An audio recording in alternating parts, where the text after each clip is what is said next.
Yes बेटा, आज का जो हमारा लेक्चर है वो न्यूलैंड और डॉबर्नियर्स के बाद वाला आता है। इसका नाम है Mendeleev periodic table.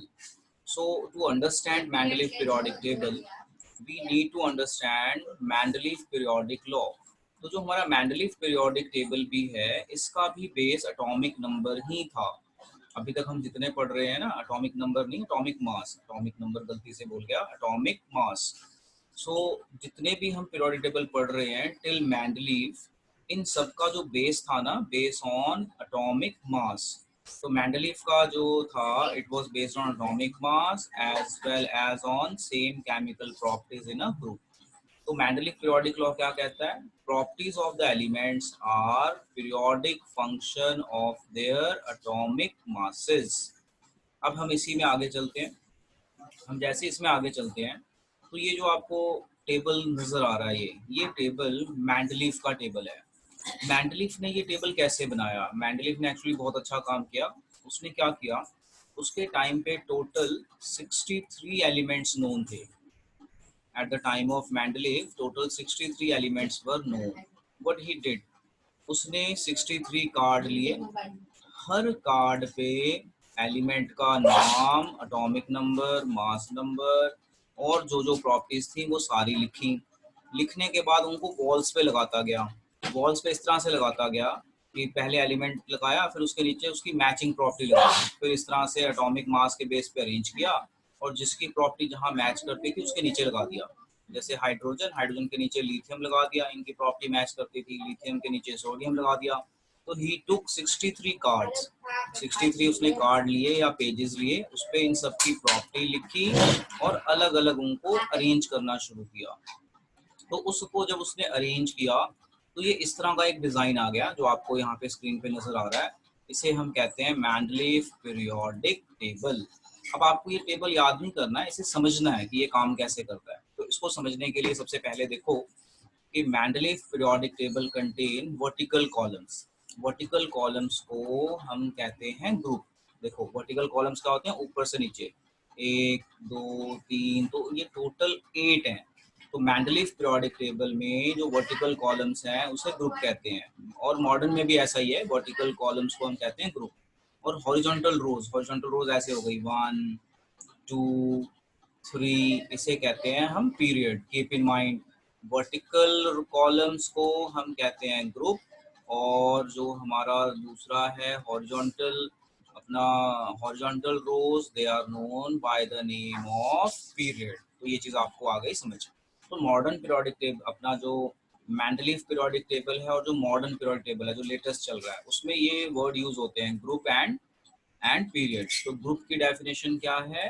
Groups are the vertical column and अपना periods are the horizontal row. अब आप इसे समझो ध्यान से। उसने जो भी अरेंजमेंट की, उस अरेंजमेंट का उसने क्या लिया, जैसे ऑक्सीजन और हाइड्रोजन की रिएक्टिविटी ले ली। उसको ये था कि हाइड्रोजन और ऑक्सीजन रिएक्टिविटी सीरीज में आते हैं और ये सबके साथ रिएक्ट करते हैं। तो इसने इन एलिमेंट्स की रिएक्टिविटी ऑक्सीजन और हाइड्रोजन से ले ली। जैसे हाइड्रोजन है तो आर मतलब any element from this group, यहाँ पे भी आर का मतलब any element from this group. तो अगर आप यहाँ से इस टेबल को समझना चाहो, अच्छा मैं फिर बोल रहा हूँ, ये टेबल आपने याद नहीं करना है, बस इसको समझना और कुछ नहीं है। Just you have to understand this, और कुछ भी नहीं। तो R2O मतलब कहता है कि अगर हम हाइड्रोजन की रिएक्शन ऑक्सीजन से करें तो क्या बनेगा, R2O मतलब H2O। R मतलब एनी एलिमेंट, तो ऐसा ही सबके साथ है। जैसे RO मतलब हाइड्रो, मतलब इस यहाँ से किसी भी एलिमेंट की रिएक्शन ऑक्सीजन से करें तो RO बनेगा, और RH, H से करें, हाइड्रोजन से करें तो RH बनेगा, मतलब HH, H2। फिर इसी तरह से LiH। तो ये आप थोड़ा सा पढ़ेंगे और इसको समझेंगे तो समझ में आ जाएगा। अब देखो इसको जरा ध्यान से यहाँ पे। While developing the periodic table, there were few instances where Mendeleev had to place an element with slightly greater atomic mass before the element with slightly lower atomic mass। मतलब ये जो टेबल है, इस टेबल का base था increasing atomic mass. अब जरा इन elements को देखो। आयरन का मास है 55.8, कोबाल्ट का मास है 58 और 0.9 और निकल का मास है 58.7। अब इसके हिसाब से वो एलिमेंट पहले आने चाहिए जिनका मास कम है और ज्यादा वाला बाद में आना चाहिए, है ना, क्योंकि टेबल का बेस क्या है, एटॉमिक मास। तो अगर टेबल का बेस एटॉमिक मास है तो कम मास पहले आना चाहिए, ज्यादा बाद में आना चाहिए। तो हुआ क्या कि ज्यादा पहले आ गया, कम वाला बाद में आया। तो ये बाद में ना इसका ड्रॉबैक भी बना, ये सक्सेस में भी है और ये ड्रॉबैक में भी है, दोनों चीजों में है। अच्छा, ये दोनों चीजों में क्यों है? क्योंकि प्रॉपर्टीज को मैच करने के लिए उसने एलिमेंट्स को सेम ग्रुप में अरेंज किया। अब देखो यहाँ से मैं फिर से पढ़ता हूँ, just try to understand and learn. While developing a periodic table, there were few instances where Mendeleev had to place an element with slightly greater atomic mass before an element with slightly lower atomic masses. The sequence was inverted that the element with similar property could group together. तो कई बार ना paper में question पूछ लेते हैं कि भाई ऐसा क्यों हुआ, उसने क्यों आगे पीछे किया, ताकि प्रॉपर्टी ग्रुप में मैच कर जाए। ठीक है, ग्रुप में प्रॉपर्टी मैच कर जाए। और कौन से ऐसे एलिमेंट थे जिनको उसने उल्टा पुल्टा किया? कोबाल्ट एंड निकल। और भी मिलेंगे अगर आप टेबल देखेंगे।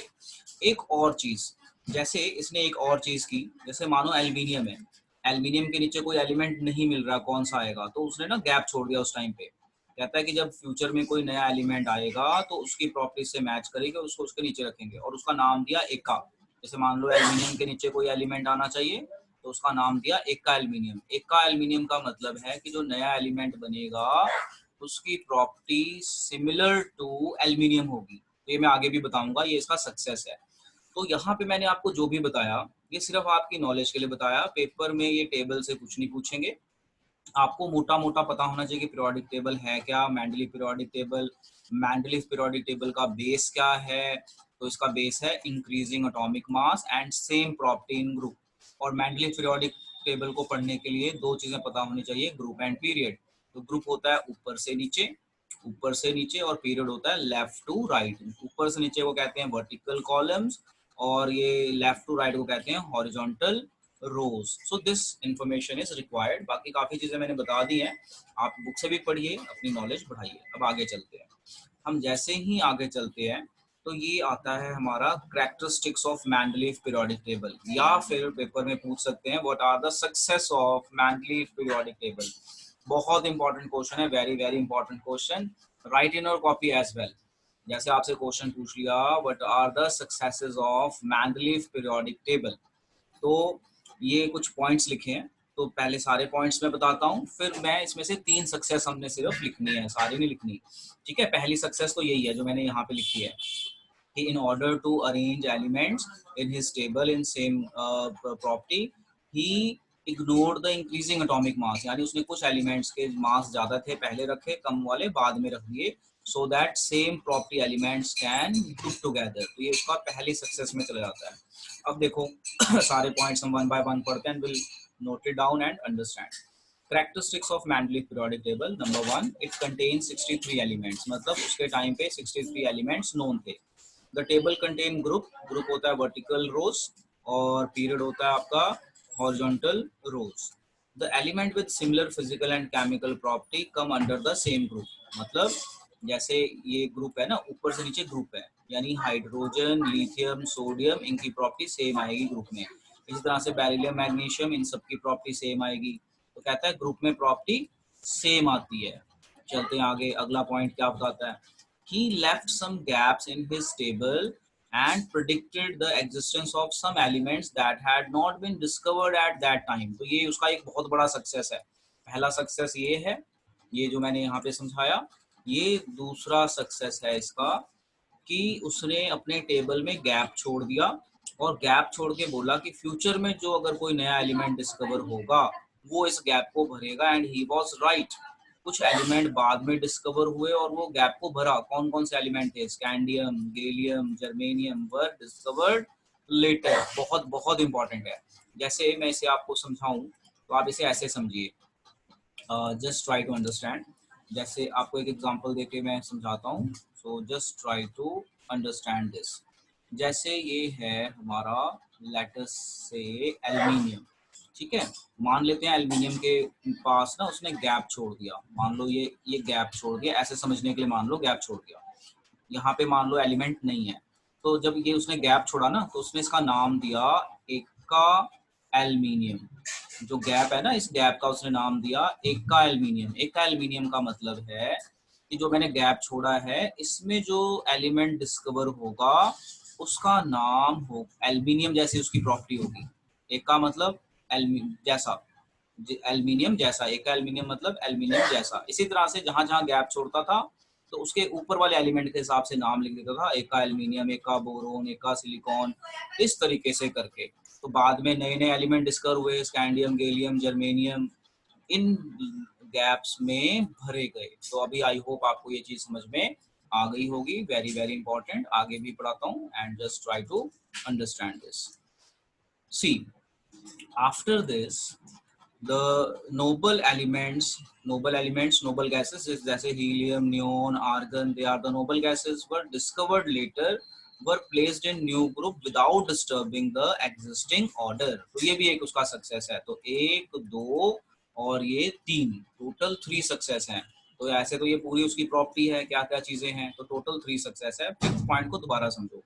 जैसे नोबल एलिमेंट होते हैं हाइड्रोजन, हीलियम, लिथियम, बेरिलियम, अपना आपका आ जाता है हमारा नोबल में हीलियम, नियोन, आर्गन, क्रिप्टॉन, ये होते हैं आपके नोबल गैसेस। अगर आप इस पीरियोडिक टेबल को देखो तो यहाँ पे नोबल गैसेस है ही नहीं, ये बाद में डिस्कवर हुए और इसको बोला गया भाई अरेंज करो, तो उसने उसको आराम से अरेंज कर दिया विदाउट डिस्टर्बिंग।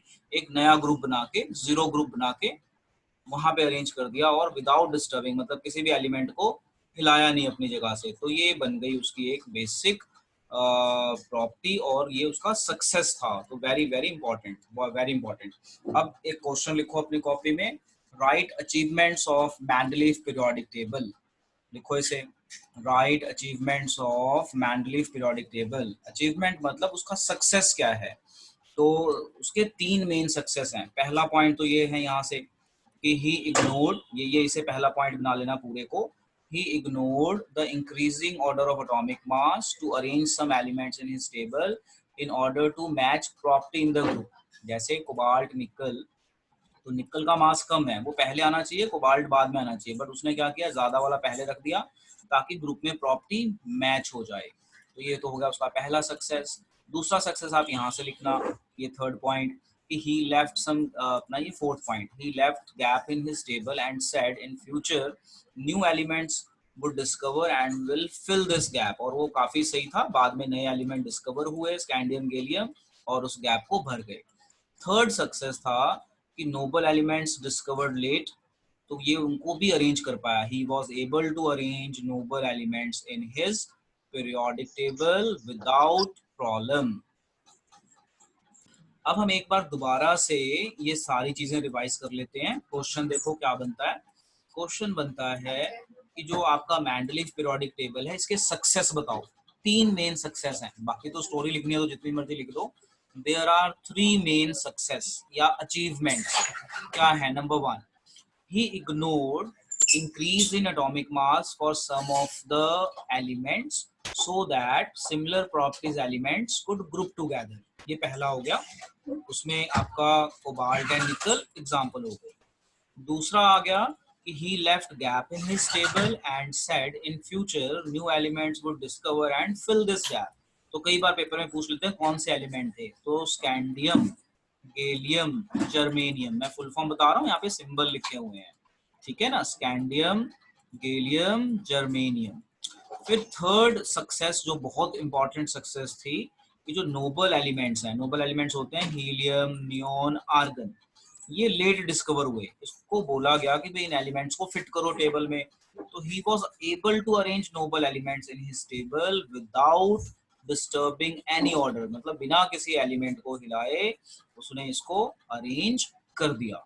फिर मैंने एक चीज और बताई थी आपको एका के बारे में। क्या था एका? जैसे मान लो एल्युमिनियम के नीचे जगह खाली छोड़ दी उसने, तो उसका नाम, उसने उस खाली जगह का नाम रखा एका एल्युमिनियम। इसी तरह से अगर मान लो बोरोन के नीचे खाली जगह छोड़ देगा तो क्या नाम रखेगा? एका बोरोन। मतलब जो इनके नीचे एलिमेंट डिस्कवर होंगे उनकी प्रॉपर्टी इसके जैसी होगी। एका बोरोन मतलब बोरोन जैसी, एका एल्युमिनियम मतलब एल्युमिनियम जैसी। सो ये एक उसका उसका था जो काफी बड़ा सक्सेस बना। अब हम आगे चलते हैं। जब हम आगे चलते हैं तो जो मैंने एक का आपको बताया उसका मैं मतलब बताता हूँ दोबारा।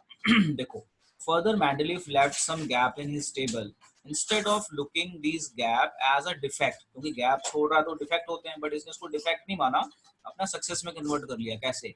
Mendeleev boldly predicted the existence of some element that had not been discovered at that time, or and Mendeleev named them by prefixing Sanskrit numerical eka, eka one, मतलब उसके जैसा जो है एलिमेंट इसके इसके जैसा eka to the name of preceding element in the same group. For instance, scandium, gallium, germanium discovered later have properties similar to eka boron, eka aluminium and eka silicon respectively.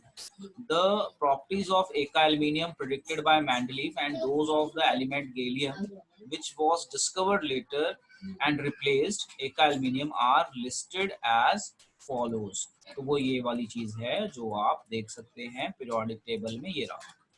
जैसे ये boron है तो boron के नीचे ये आपका scandium आ जाएगा, तो ये नाम पड़ जाएगा एका स्कैंडियम। और इसी तरीके से हमारा ये आ जाता है एक का एल्यूमिनियम के नीचे गैलियम आ गया तो एक का अपना आ जाएगा एल्यूमिनियम। जैसे मैं फॉर एग्जांपल आपको बोलता हूँ, मान लो नाइट्रोजन के नीचे जगह खाली छोड़ दी, तो इसका नाम क्या होना चाहिए था बताओ? अगर नाइट्रोजन के नीचे जगह खाली छोड़ता तो क्या नाम आता? एक का नाइट्रोजन। ठीक है जी, तो आपको कंसेप्ट आई होप समझ में आ गया होगा। Now very important concept we are going to learn, limitations of Mendeleev classification। मतलब हमने सक्सेस तो पढ़ लिया, अब उसके कुछ फेलियर्स भी हैं। अब वो फेलियर्स 3 लिखे हुए मैंने और थर्ड पॉइंट को नीचे और भी एक्सप्लेन किया हुआ है। अब आप इसे समझिए कि जो ये इसके ड्रॉबैक हैं, लिमिटेशंस मतलब ड्रॉबैक, फेल होने का रीजन, तो उसमें सबसे पहला रीजन है हाइड्रोजन। हाइड्रोजन ये माना जाता है कि मैंडलीफ ने हाइड्रोजन की पोजीशन सही नहीं दी। क्यों नहीं दी? क्योंकि हाइड्रोजन की वैलेंसी 1 होती है और फ्लोरीन की भी वैलेंसी 1 होती है। समझना जरा ध्यान से, वैलेंसी बोल रहा हूँ, एटॉमिक नंबर नहीं।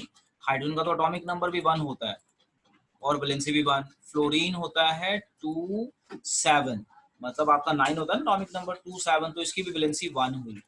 तो देखो अगर मैं इसका टेबल आपको दिखाऊं यहाँ पे, तो ये देखो ये हाइड्रोजन लिथियम के ऊपर रखा हुआ है।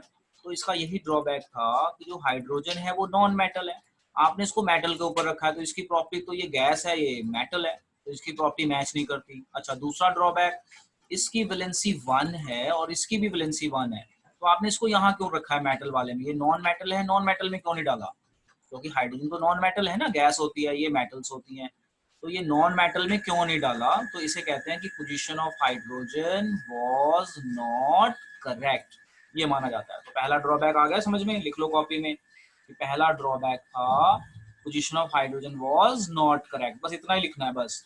नंबर टू में लिखो पोजीशन ऑफ आइसोटोप। अब देखो जरा, जैसे कार्बन है, कार्बन के 2 आइसोटोप होते हैं, carbon 12 and carbon 14, atomic number 6 अब जो मेंडलीफ पीरियोडिक टेबल है इसका बेस है मास, तो मास के हिसाब से इसकी 2 पोजीशंस बननी चाहिए, 2 बननी चाहिए ना कार्बन की और इसकी। इसी तरह से हाइड्रोजन, हाइड्रोजन के भी 3 आइसोटोप होते हैं, H1 H12 H13, नाइन्थ में पढ़ा आपने, जिसे हम कहते हैं प्रोटियम, ड्यूटीरियम एंड ट्रीटियम, यानी हाइड्रोजन की 3 पोजीशन बननी चाहिए। अब साइंटिस्टों ने इसको पूछा, भाई आप जो आइसोटोप है उसको अरेंज करो। आइसोटोप का मतलब कि कार्बन के 12 मास भी होता है और कार्बन का 14 भी होता है। तो उसने अपने पीरियोडिक टेबल में देखो क्या किया, कार्बन की तो एक ही पोजीशन बनाई, कार्बन 12 कार्बन 14 तो दिखाया नहीं। इसी तरह से हाइड्रोजन की एक ही पोजीशन बनाई, तो मतलब उसको बोला गया भाई हाइड्रोजन 3 तरह के होते हैं, 1 2 3। इसी तरह से कार्बन और भी कई एलिमेंट्स हैं जो आइसोटोप होते हैं। तो आइसोटोप याद आ गया ना क्या होते हैं? आइसोटोप होते हैं elements which have same atomic number but different mass number, उसे हम क्या कहते हैं? आइसोटोप्स। तो दूसरी ड्रॉबैक थी कि he was not able to arrange isotopes in his table. तो पहला भी समझ में आ गया, दूसरा भी समझ में आ गया, तो he was not able to arrange isotope in his table. तो अब तीसरा ड्रॉबैक क्या था कि उसने कई जगह पे जो उसका सक्सेस है वो ड्रॉबैक का भी कारण है कि उसने कई जगह पे क्या किया था, मास को इग्नोर कर दिया था कई जगह पे कि प्रॉपर्टी मैच कर जाए, तो ये भी एक उसका ड्रॉबैक था। अब देखो जो थर्ड ड्रॉबैक है ये वाला है, यहाँ से मत लिखना थर्ड ड्रॉबैक, ये वाला ज्यादा बढ़िया ड्रॉबैक और उसको एज सच लिख के याद कर लेना। द अनदर प्रॉब्लम, यानी ये थर्ड पॉइंट बन जाएगा आपका। The another problem was that atomic mass do not increase in a regular manner in going from one element to the next. मतलब मान लो एक एलिमेंट एक्स है, एक वाई है, एक जेड है, इसका मास मान लो 10 है, तो एकदम से मास हो गया 20, फिर एकदम से हो गया 22, फिर मान लो ए बी सी डी, इसका मास आ गया 30। तो आप देखो ध्यान से इसका मास कैसे इंक्रीज हो रहा है, मास एकदम से बहुत ज्यादा, फिर कम, फिर एकदम से बहुत ज्यादा, यानी एक रेगुलर अरेंजमेंट नहीं था मास का। अब देखो पढ़ के, another problem was that atomic mass do not increase in a regular manner in going from one element to next। जैसे मास होता है ना, 10 हो गया, 11 हो गया, 12 हो गया, 13 हो गया, 14 हो गया, तो इसमें आइडिया है भी नेक्स्ट कौन सा होएगा। तो अब यहाँ पे क्या हो रहा है कि यहाँ पे मास एकदम से ज्यादा, फिर कम, फिर एकदम से ज्यादा, फिर एकदम से कम हो जाता है। तो यहाँ पे गैस लगाना मुश्किल है कि नेक्स्ट एलिमेंट 32 होगा या 40 होगा या 60 होगा, तो ये एक उसका फेलियर बन गया। So it was not possible to predict, predict मतलब गैस करना, how many elements could be discovered between two elements. जैसे 10 और 20 के बीच में कोई आएगा कि नहीं आएगा, जैसे 20 के बाद 22 आ गया, तो क्या 11 के बाद कोई 12, 13, 14 आता है, तो वो गैस मुश्किल हो गया, इसलिए उसका फेलियर बन गया। तो how many elements could be discovered between two elements specially when we consider heavier elements. तो थर्ड पॉइंट आपने यही लिखना है, ये नहीं लिखना, ये भी वैसे ड्रॉबैक में आता है बट डोंट राइट दैट। तो first limitation, second limitation and it's a third limitation. एक बार मैं दोबारा बताता हूँ, ध्यान से सुनो और अपनी कॉपी में लिखो, वेरी वेरी इंपॉर्टेंट क्वेश्चन आता है। What are the limitations of Mendeleev classification और ड्रॉबैक फेलियर के कारण। तो पहला drawback, he was not able to arrange hydrogen or not able to give fixed position to hydrogen। he was not able to give fixed position to hydrogen, पहला drawback. दूसरा drawback, isotopes of all elements were not given position in the table। position of isotopes of all the elements were not given। जैसे carbon, carbon का 2 isotope है, hydrogen के 3 है, इस तरह और कई एलिमेंट्स हैं। तीसरा ड्रॉबैक कि when we go from one element to other the mass was not increasing in a proper regular way।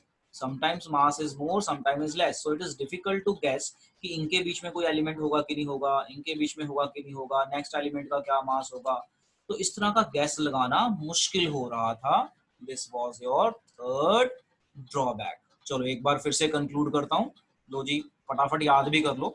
First, what were the limitation of Mendeleev, limitation बोलो ड्रॉबैक बोलो, एक ही बात है। सबसे पहला drawback, he was not able to give fixed position to hydrogen। second drawback, he was not able to arrange isotopes in his table। third drawback, so you will write third this completely, that the atomic masses were not increasing in a regular manner while going from one element to next। ये मैंने hypothetical दिया xyz, actual में ये होते नहीं है, सिर्फ समझाने के लिए बताया। So it was not possible to predict, predict मतलब गैस करना, how many elements could be discovered between two. जैसे ये 10 20 है, तो इसके बीच में 11 12 13 14 15 होगा कि नहीं होगा, ये गैस लगाना मुश्किल था, क्योंकि उससे अगला 22 इस तरह से इंक्रीज रेगुलर वे से नहीं हो रहा था। So this is what we have to do today. चलो अब आप इसे याद करो जल्दी। चलो अब जो भी मैंने आपको चीजें बताई हैं ये सारी आप याद कर लेना। अब कुछ क्वेश्चंस हैं, let us discuss some questions on this topic.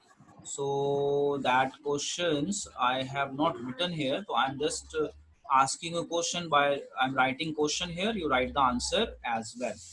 so question number 1 which I'm writing, why noble elements discovered late। write down the question here, I'm also writing, write in your copy as well। why noble elements were discovered late, बहुत important question है, I will write answer here। लिखो, why noble elements, why noble elements were discovered late, बहुत important question है।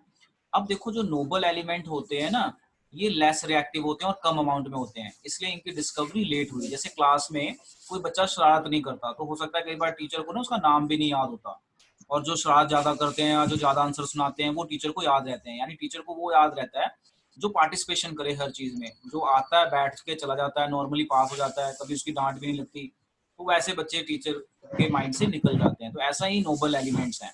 तो answer लिखो, because noble elements are less reactive.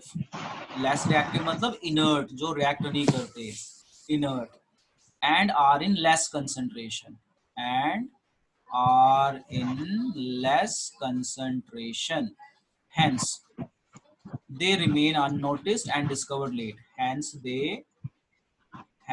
they remain unnoticed and discovered late, and discovered late. Yes, write in your copy. Very interesting question, एक बार दोबारा समझ लेते हैं। Why noble elements discovered late? क्योंकि इनकी concentration कम है, ये react नहीं करते, इसलिए ये unnoticed रह गए and they discovered late। बस इतना ही आज के लिए, ठीक है।